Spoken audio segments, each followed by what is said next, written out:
जैसे भी हो, पाकिस्तानी मीमर्स का कोई सानी नहीं। दुख भरे साल में मीमर्स ने पाकिस्तानी अवाम को खूब कहके लगवाए।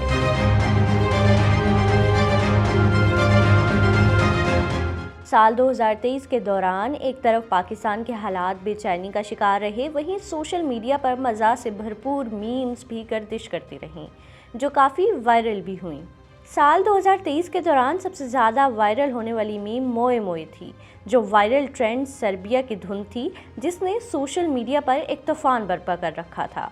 कई नामवर शख्सियात भी इस वायरल ट्रेंड का हिस्सा बनी। जस्ट लुकिंग लाइक अ वाव 2023 में भारतीय खातून की वीडियो वायरल हुई थी, जहां वो एक कपड़े की दुकान में खड़ी हैं और कपड़ों की तारीफ करते हुए कहती हैं कि so beautiful, so elegant, just looking like a wow.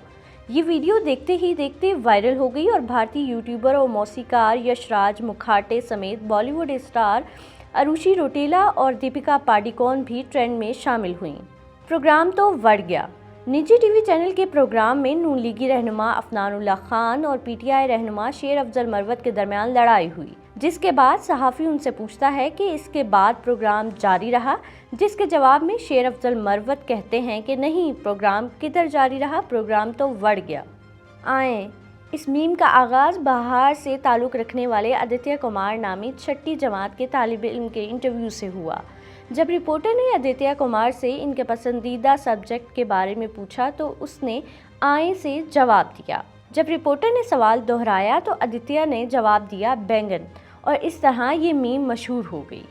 Angelo Matthew's का टाइम्ड आउट। रवां बरस होने वाले एशिया कप के दौरान बांग्लादेश के खिलाफ मैच में श्रीलंका के खिलाड़ी एंजिलो मैथ्यूज़ का अंपायर ने पिच पर ताख़ीर से पहुंचने की वजह से टाइम्ड आउट करार दिया।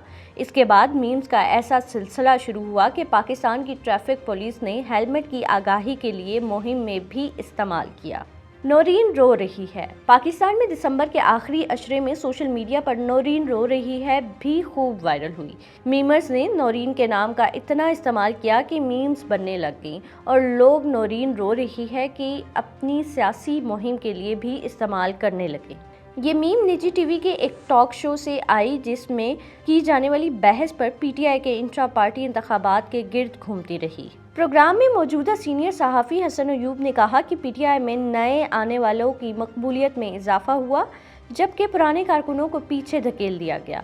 उन्होंने कहा कि 2020 में पीटीआई में शामिल होने वाले बैरिस्टर गौहर चेयरमैन बने, जबकि पुरानी कारकुन नौरीन फारूक खान पीछे रह गईं। अब नौरीन अब रो रही है। जब उनसे पूछा गया कि नौरीन कौन है तो उन्होंने जवाब दिया कि नौरीन फारूक खान।